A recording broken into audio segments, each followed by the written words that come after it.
నమస్తే. శ్రీ గురుభ్యో నమ. శ్రీమాత్రే నమ. ఆదిత్యాయ చ సోమాయ మంగళాయ బుధాయ గురు శుక్ర శనిభ్యే రాహవే కేతవే నమ. కొత్త సంవత్సరంలోకి వచ్చాం దాదాపుగా. మరి ఇప్పటి వరకు ప్రతి మాసంలో మాస ఫలితాలు, అలాగే మనం వార ఫలాలను కూడా చెప్పుకుంటూ వచ్చాం. ఇప్పుడు ఏప్రిల్ మాసంగాను, ఈ మాసంలో మనకి ప్రత్యేకించి కొత్త సంవత్సరం ప్రారంభమవుతుంది. కొత్త సంవత్సరంలో మనం క్రోధినామ సంవత్సరంలో ఒక్కొక్క రాశి వారికి ఎలా ఉంటుంది అని చెప్పుకునే ముందు, ఇది కేవలం గోచార రీత్యా చెప్పుకునేటువంటి ఫలితాలు మాత్రమే. అంటే చంద్రుడిని బట్టి చెప్పుకుంటూ ఉన్నాం.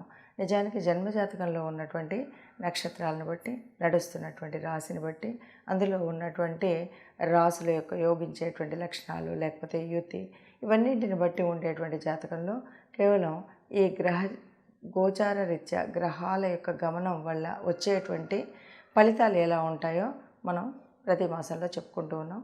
అలాగే ఈ మాసంలో, అంటే ముఖ్యంగా ఏప్రిల్ మాసంగాను మరి ఈ రాశి ఫలితాలు ఎలా ఉంటాయి ఈ నెలకు, అంటే ముఖ్యంగా ఇక్కడ ప్రత్యేకించి ఏదైనా ఈ మాసానికి ఉందా అంటే, ప్రత్యేకించి ఈ మాసంలో మనకి కొత్త సంవత్సరం, నిజమైన తెలుగు సంవత్సరం ప్రారంభమైన తర్వాత ఇక్కడ మనకు కొత్త కొత్త ఆశలతో మనం అంతా మంచి జరగాలి అనేటువంటి ఒక కొత్త కోరికతో, కొత్త చైతన్యంతో మొదలుపెట్టేటువంటి మనకు అంతా కూడా మంచే జరుగుతుంది. మంచే జరగాలని ఆశిస్తూ ఏదైనా ఎక్కడైనా కొంచెం గ్రహాల యొక్క అనుకూలత లేనట్టయితే గ్రహాల అనుకూలత కోసం కొంత పరిహారాలు చేసుకోవడం, అలాగే దైవత అనుగ్రహం కోసం మనం ఏం చేయాలి, ఎలా చేయాలి అన్న విషయాలను తెలుసుకుంటూ ముందుకు వెళ్తే ఈ నెలలో కూడా మీ ఫలితాలు ఎలా ఉంటాయో చూసుకోవచ్చు.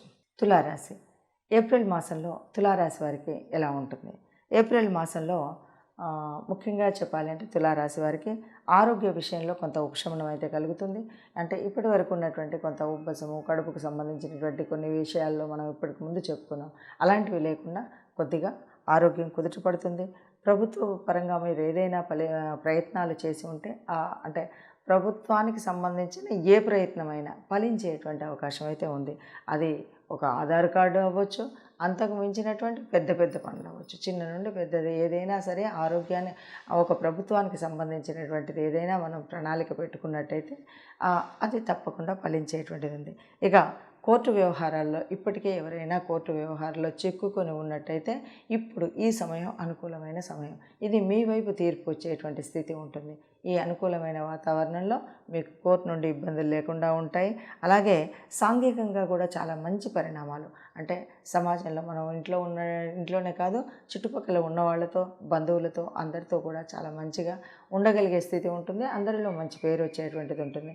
మనం చేసేటువంటి సహాయమే కాదు, సానుకూలత వీటన్నిటితో పాటు సమాజంలో ఒక గౌరవం ఏర్పడుతుంది. అలాగే సమాజంలో కొత్త కొత్త పరిచయాలు ఏర్పరచుకునేటువంటి అవకాశం కూడా ఉంది. ఆనందకరమైనటువంటి వాతావరణం అయితే ఉంటుంది అని చెప్పవచ్చు. ఎందుకంటే ఆరోగ్యరీత్యా మార్పులు వచ్చాయి, తర్వాత సమాజంలో మనందరికీ ఉన్నతమైనటువంటి గౌరవమైనటువంటి అదే వచ్చింది. దీనివల్ల తప్పకుండా ఆ ఇంట్లో ఆనందకరమైనటువంటి అనుకూలమైనటువంటి వాతావరణం అయితే కలిగి ఉంటారు ఈ రాశివారు. మరి విన్నారు కదా, ఇలా గోచార ఫలితాలు చెప్పగానే ఇది మాకు 100% జరగలేదు అని ఎవరు అనుకోకూడదు. కారణం పదే పదే ప్రతిసారి ఎందుకు చెప్తున్నామంటే, ప్రతిసారి కూడా మళ్ళీ కొత్త వాళ్ళు కొత్తగా అసలు మాది ఇలా ఉంది మీకు ఎలా తెలుసు అని కొంతమంది, అసలు మీకు జ్యోతిషం వచ్చా అన్న వాళ్ళు కూడా ఉన్నారు. కారణం ఏంటంటే, ఒక్కొక్కరికి ఒక్కొక్క జన్మజాతకంలో ఉన్నటువంటి వారి యొక్క ఏం జరుగుతుంది, ఏ దశ ఉంది, ఏ అంతర్దశ ఉంది, ఈ దశలో వారికి ఉన్నటువంటి స్థితి ఏంటి, వీటిని బట్టి కొంత ఫలితాలు ఉంటాయి. అయితే గోచార రీత్యా మనం చెప్పేటువంటిది ఈ కోటాను కోట్ల మందిలో కేవలం 30% వరకే ఈ ఫలితం ఉంటుంది అని ముందు నుండి పదే పదే చెప్తూ ఉన్నాం. మరి అయినప్పుడు ఎందుకు చెప్పుకోవాలి అన్న మాట కూడా మళ్ళీ చెప్తున్నాం. కారణం ఏంటంటే, మనం చెప్పుకున్నట్టయితే, ఎందుకంటే కొంతమందికి అస్సలు వాళ్ళకి జన్మజాతకం ఉండదు, కేవలం పేరును బట్టి మాత్రమే ఉంటుంది. అలా ఉన్నప్పుడు రెండవది, ఇంకా కొంతమందికి రాశి పేరు తెలుసు, ఇంకా అంతకుమించి ఏమీ తెలియదు. అలాంటప్పుడు వాళ్ళకి ఇది కొంత ఉపయోగపడుతుంది. ఇక రెండవది గ్రహాలు జరుగుతూ ఉన్నప్పుడు జన్మజాతకం ఎలా ఉన్నా ఎంతో కొంత గ్రహాల యొక్క ప్రభావం మానవ శరీరం మీద ఈ భూమి మీద పడడం అనేటువంటిది మనకు తెలిసినటువంటి విషయం, సైన్స్ పరంగా నిరూపించబడినటువంటి విషయం, ఖగోళ పరంగా గ్రహాల యొక్క అనుకూలత ఉండాలన్నది అందరికీ తెలిసినటువంటి విషయమే. కాబట్టి ఏ గ్రహానికి మరి ఏ గ్రహం అనుకూలించకపోతే ఏం చేయాలి, అనుకూలిస్తే ఏం చేయాలి అంటే, అనుకూలిస్తే ఆనందంగా ఉంటాం, అనుకూలించినప్పుడు ఆ గ్రహానికి సంబంధించినటువంటి పరిహారాలు ఏంటి, లేకపోతే ఏ స్తోత్రం చదవాలి, ఏ దానం చేయాలి, ఏ దేవాలయానికి వెళ్ళాలి, ఏ దేవుణ్ణి స్మరించాలి, ఈ విషయాలు తెలిసినట్టయితే ఎంతో కొంత మనకు ఒక్కొక్కసారి చాలా కఠినమైనటువంటి పరిస్థితులు ఉంటాయి.